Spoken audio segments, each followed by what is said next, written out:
Probates Weekly. I'm your host, Kevin Bemmel, and we're here every Monday at 10 a.m. Pacific Time to talk about both the estate planning side of trusts and estates as well as the administration and settlement side. Also both from the perspective of doing our own estate planning and also as from being professionals who are helping people doing this work. So whether you're interested in making sure your own estate is in order, or whether you want to help people get their estate in order or settle them for them, this is the show for you every Monday at 10 a.m. So today I'm going to talk about part of the probate process. And indeed, it's really part of the trust settlement process as well. It's just not done the same way. And that is doing an inventory and appraisal of assets. So when an estate is going through probate, that will be part of the formal probate process.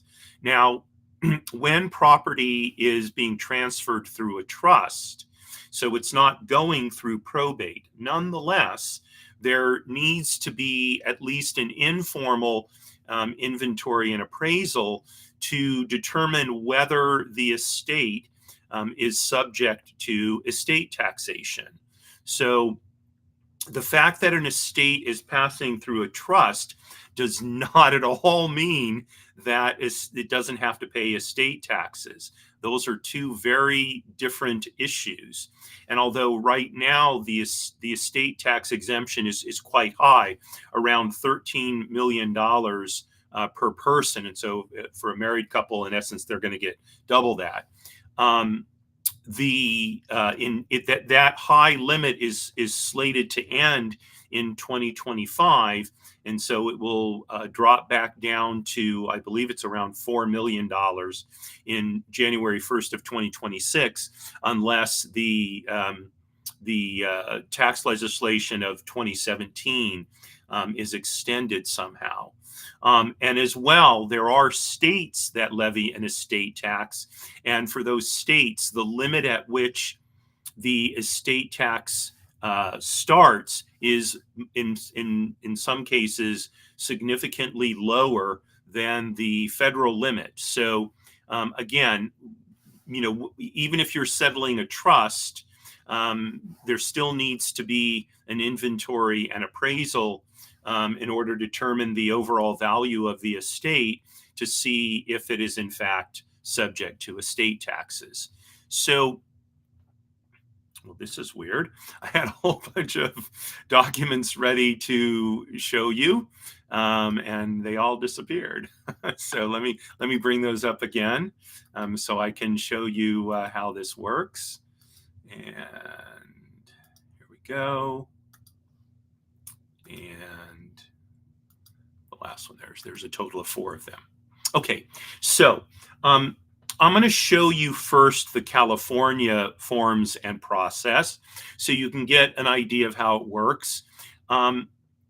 Each state will have its own forms and process, although in general you can see I'm also going to show you the forms for Alabama, where I've also settled in a state, and you'll see while the forms look different, the process is pretty much the same. Okay, so let's start out by looking at what's called the DE 160.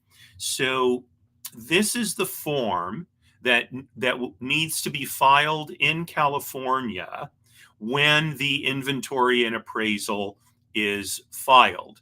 Okay, and if for those of you who are at all familiar with legal forms, you can see this. It looks just like the standard legal form. Okay, and it's a 2-page form. So that was first page. Here's the second page. Here you can see the instructions. By the way, you can download this form as a fillable PDF, so it's really easy to fill out. And although you may have a lawyer who's helping you with the estate who will fill it out for you, it's really not that difficult. I'm I'm going to show you a filled out example so you can see what goes in each of them. But I just want to show you the blank form for a minute. You can see it's not very long. Here it is, inventory and appraisal, estate of decedent, conservator, minor, right? These kind of things. The court in which the case is being heard. This is the attorney or the party, the party who's in pro per, meaning without an attorney who's filing it.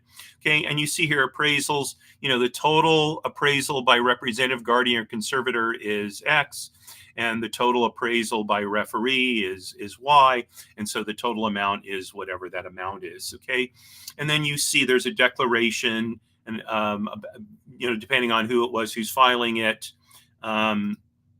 And here's the declaration of the probate referee if one of them is involved. Okay, so that form is sort of the summary, if you will, of the inventory and appraisal. Okay, and you'll have as an attachment to it an actual inventory and appraisal form. And this is it. This is the DE 161, right? So 160, 161. Okay, and basically you see here that you put in the name of the estate and the case number, and then you have three categories here. You have item number, description, and then the appraised value. Okay, item number 1, 2, 3, 4, 5, right? Description could be anything from coin collection, and then the appraised value is just that. It's how much is this particular asset worth. And again, I'm going to show you an example of this actually in just a moment so you can get an idea of how this is actually filled out. But just like the DE 160, this is a PDF fillable form. Okay, and you can see page blank of blank, total pages, right? So it's anticipated that you'll use as many pages as are required. And also you'll see in the example, which I think is really well done, how they they didn't cram in tons of line items. They left some white space so it's easy to read, which is a good idea. But in any event, this is a fillable form, and just like the other one. And so you would just attach as many of them as you need. Okay, so now let's look at an actual example. Okay, I'm gonna go these. Okay, so here is the form DE 160 filled in. Okay, and you can see here at the top, in this case, there's an attorney who is handling the legal side of the probate. And his doesn't matter what his name is, but he have his name, his state bar number, telephone number, address. Okay, and then it's actually the law firm's name, and then here's the other person's name, David Lowery, conservator. Okay, so it's being filed evidently by the attorney and the conservator. Okay, the Superior Court of California, County of wherever it is, Los Angeles, Monterey, San Diego, whatever the county is, and then the address of the court, and the branch name of the court. Okay, and it's estate of, and this would be the decedent's name. Okay, and in this case, it's a conservatee as opposed to a decedent. It doesn't, that just is whatever it is. Okay, inventory and appraisal. Now, you can see there's several. One is partial. So maybe it's an initial inventory and appraisal, but there are other assets, they just haven't been valued yet. The next one is final, meaning this is it. We don't anticipate there being any additional assets identified that need to be included. Supplemental means we found some other assets, right? And they weren't included before, so now this is a supplemental. Okay, and then here's corrected. Okay, so look, sometimes mistakes get made. Maybe there was some information missing about a property, and so they had to do a corrected value. Okay, reappraisal for sale. So if a property is being sold, and let's say that for whatever reason, they, after a thorough marketing of the property, they weren't able to get the the original appraised value. So they would do a reappraisal for sale, showing why the court should approve the sale at the lower amount. And then property tax certificate is just what it sounds like. Okay. So then here's, appraisals. Again, this is a total appraised by the representative, guardian, or conservator. It's in attachment 1. And then the total appraised by a referee. In this case, there is nothing appraised by the referee. So the total would just be the total from the representative's appraisal. Okay. And then declaration of representative, guardian, conservator, or small estate claimant. This is the person, in this case, it's the conservator, and he's going to sign.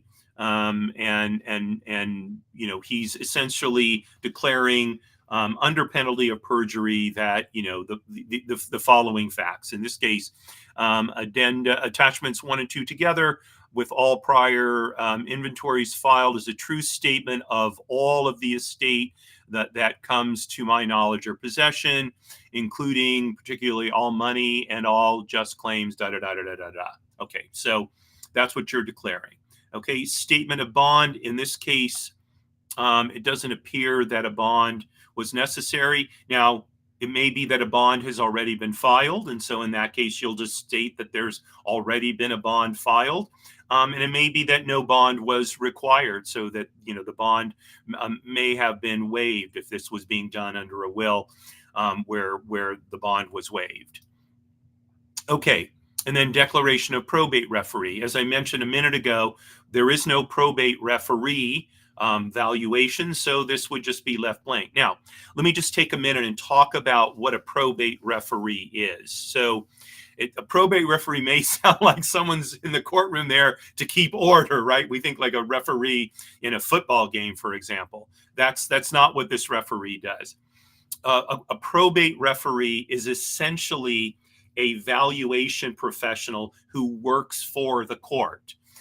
They are typically assigned when the letters testamentary are issued by the court. And the probate referee's job is to do a valuation of all the assets of the estate. Okay. Now, it's interesting because if you think about appraisers, generally speaking, they have certain specialties. So you may have a jewelry appraiser. You may have someone who specializes in coins or coins and stamps. You may have an appraiser who specializes in antiques, or even in a subset of antiques. For example, ancient Far East antiques or something like that. And then you'll have an appraiser who specializes in real estate. Sometimes they'll specialize just in residential real estate, and other appraisers will specialize in commercial or commercial industrial real estate, right? So, and the reason that's the case is because it takes a different skill set and body of knowledge to be able to appraise these different kinds of assets. By the way, I left out appraising a business. So business appraisers also have very specialized knowledge. So in the case of a probate referee, they are expected to know how to appraise every type of property. Okay. Candidly, I think it's a little bit strange because having been an appraiser in my career before I joined the Navy, one of the key professional activities I did was I was a real estate appraiser. Now, I appraised a broad array of real estate. Although I started out in residential and then moved from residential to commercial and industrial. And then I had a client who eventually I was the sort of go-to guy whenever they had something that was so unusual, they couldn't find anybody else to do it. Right. So I did things, I did lumber mills. I did a shipping refueling facility. I did a mineral processing facility. I did casinos, right? All these kind of weird things. And each time I had to, I did golf courses. So each time I was asked to do another unusual type of appraise an unusual type of property, there was a certain amount of learning that I needed to go through. So while the basic techniques were the same, comparison approach, income approach, cost approach, those are the only three ways to appraise real estate. How to apply those, the metrics that are used, collecting the correct data, all of that, there are nuances in it depending on the property type. And while I spent roughly 20 years in the appraisal business, it took me, 10 to 15 of that, yeah, about 10 years before I was able to get to the point where I could start doing some of these unusual appraisals with anything like what would be, well, with competence, forget anything like competence, with competence.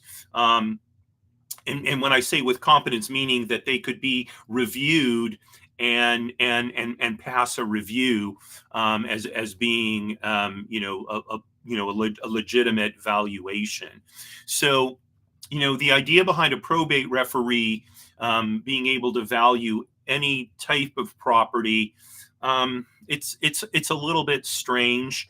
Also, what they get paid. So here in California, probate referees, their fees are 0.1% of the appraised value of the assets. Now, for anyone who's an appraiser or who's dealt with appraisers, you probably know that what's called the Uniform Standards of Professional Appraisal Practice, which is the ethics standards under which appraisals are done across the board for all types of properties, they prohibit a fee based on the value of the property. And it's easy to see why, because if my fee is based on my appraised value, then there's an incentive to appraise the property as high as possible because that maximizes my fee. So in fact, in every appraisal done according to USPAP, Uniform Standards of Professional Appraisal Practice, there needs to be a statement affirming that indeed the fee is not based on the appraised value. Okay. And in the early days of professional appraising, that was somewhat controversial, because you can see here in the case of the probate referee, their fees are tied to a percentage of the value of the property. So again, it's a little bit weird. It's not how appraisals are done outside of the probate court world. And that's not to say that therefore probate referees are not professional or that they skew values. I'm not implying that at all. I take it on faith that probate referees are like every other profession. There are good ones and there are ones that are not as good. There are ethical ones and there are probably some that aren't ethical. That's true of every profession. And I'm actually hoping to get a probate referee come on to a future show, because I'd love for you to be able to actually hear directly from them, hear about the kind of challenges that they're faced with. Okay, so in a case where an estate is valued at $1 million, and the probate referee needs to value all of the property that make up that $1 million. So the probate referee is going to get a fee of 0.1%, which is $1,000. Now, that's very low for most appraisals. Depending on the complexity, but that's probably a pretty low fee, frankly, right? So, their work is generally done very efficiently. It's generally what would be called in the appraisal world a desktop valuation. Okay. Rarely will they go out and drive a property. Rarely will they walk through a property. Okay. They just don't have the time to do that. Now, these days with things like, Google, where you can, go on essentially a satellite and look at a property, you can get a lot more information sitting at your desk than you could have, prior to Google, like in the days when I was an appraiser, you just didn't have that kind of thing available at all, right? And so probate referees have more tools available today than they did in past times. But nonetheless, like I said, the valuation, I frankly wouldn't really call it an appraisal, but the valuation that they do is really more of a it's a desktop valuation as opposed to a full blown appraisal.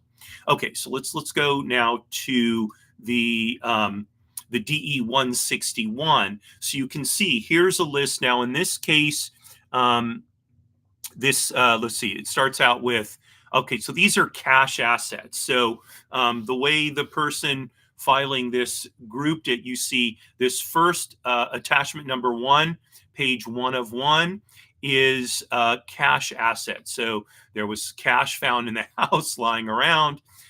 There was a checking account, there was a savings account, there was a CD, there was an uncashed check, another uncashed check, and another uncashed check. Okay, I mean, you know, you wouldn't have a probate referee do a valuation of those because cash is worth what it's worth, right? So you don't need, that would be valued by whoever is submitting the inventory and appraisal. Okay, now let's go to the last page here.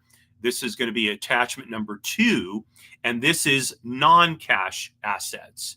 Okay, and in this case, here's a piece of real property. Here's another piece of real property, furniture and furnishings, shares of a mutual fund, a savings bond, another savings bond, a car, and some jewelry. All right, and you see here all, you know, they didn't fill in the appraised values, but if this there's 2 ways these values would get filled in. One is whoever is submitting this fills them in, and that person may be qualified to do so. And if so, fine. They can petition the court, and the court may agree to that. Otherwise, a probate referee will appraise all of this property. So the 2 pieces of real estate, the furniture and furnishings, and, you know, the other securities. Okay, so now, by the way, they might not do the securities because it's easy for, let's say it's an executor who's filing this, so the executor can just call up the brokerage holding the securities and say, hey, would you generate a list of the securities valued as of the date of death? Bang, there it is. And then they can just fill that in. It is what it is. And in terms of savings bonds, depending on the date of the bond, you know, if the bond has matured and it just wasn't cashed, so we know what it's worth. And there are actually sites that you can go onto on the internet where you can plug in the information about a bond, and they will tell you what the redemption value of that bond is. Now, for a car, you know, the probate referee may value that. Although there are you know, again, websites you can go to. What is it? kellybluebook.com, I believe it is, and get a value for a car based on the information, the condition of the car, the age, the mileage, et cetera, et cetera. And then jewelry, you know, again, this would typically be something a probate referee would value. But, you know, if you could also, there may be a prior appraisal of the jewelry, maybe for insurance purposes, that could be used. And the court might accept that, or you might have to take it to you might take it to a jeweler and have the jeweler do the appraisal. So, you know, again, there's various ways the valuations can be determined, but then you know, they'll all be listed here, and then going back to the DE 160.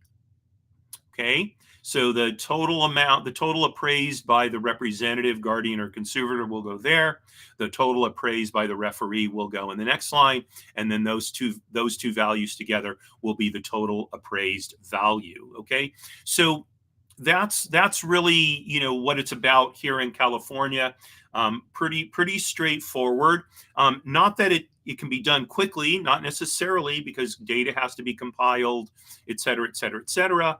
But filling out the forms is pretty straightforward. It's really determining how the various assets will get valued. That's that adds some complexity, and that may require some kind of petition to the court. So okay, so now I'm gonna show you one from another state, just so you have something to compare. So this is Probate Court of Mobile County. Mobile County is in Alabama. Okay, and you can see this is very, very different looking form, much simpler. Okay, you have a state of the deceased, case number. Okay, and then here it is. You just have description or address and estimated value. Now, this is the real property schedule. Okay, so you put real property there. Okay, personal property, right? And just real quickly reviewing the difference. Real property is land, buildings, or other things affixed to the land, and things that are called appurtenances. Appurtenances are things that must be sold with the land. So, for example, water rights, those kind of things. That's real property. Anything that's not real property is personal property. That is property that's generally movable. Furniture, cars, jewelry, even securities. When I say securities, like stocks, bonds, that's all personal property. Okay, so page 2, you describe and estimate the value of personal property. Okay, and then page 3 is bank account information, checking accounts, savings accounts, CDs, all of those, and any other investments. All of those are listed here with the account number and then the balance in the account. Most likely it's going to be as of the date of death. And then in this case, you see it's filed by the personal representative, okay, who signs a certification, and then it must be notarized. Okay, so this form is much simpler than the California form, but you can see it's really in some ways it's more cogently organized, because it's showing you, unlike the California form where you would have to do this organization yourself using 3 different DE 161s, here it's already mapped out for you: real property, personal property, and bank accounts. Okay, and then here on page 4, you'll just see, here's assets to look for in preparing inventory, cash on hand, all that kind of stuff. Stocks, bonds, jewelry, antiques, furniture, life insurance. Okay, all of those, et cetera, et cetera. And then liabilities to look for. So if there are liabilities, those are going to potentially reduce the value of the estate.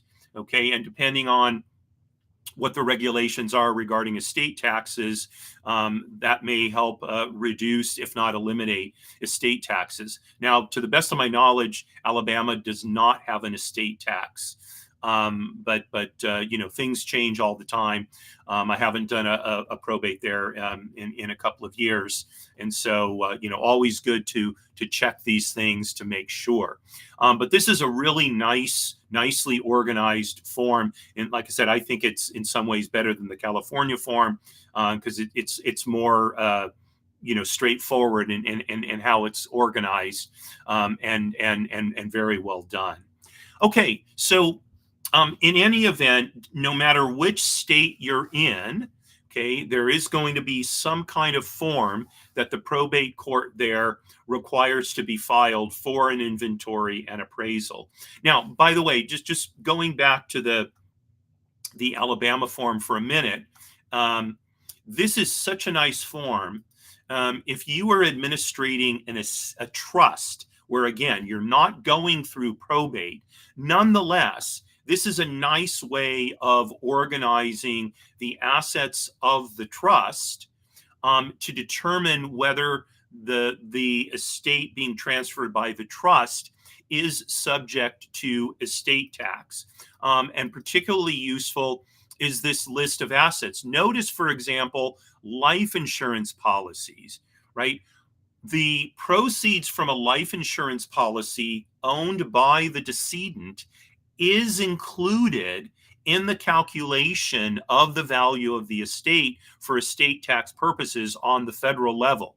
Probably is on the state level. That, again, those laws vary from state to state, but it's, you notice they put that in here, okay, and that's a good thing to remind people that of the list of assets that are included. Notice they also mentioned a safe deposit box. There could be assets having special value in a safe deposit box beyond just, valuable documents. And if so, again, those need to be checked and included in there. So again, this is a really nice form that you can use. Now, if you're going to do it all the time, I use Excel spreadsheets to do my inventories and appraisals, but I still break them out in those categories because it makes sense to do that.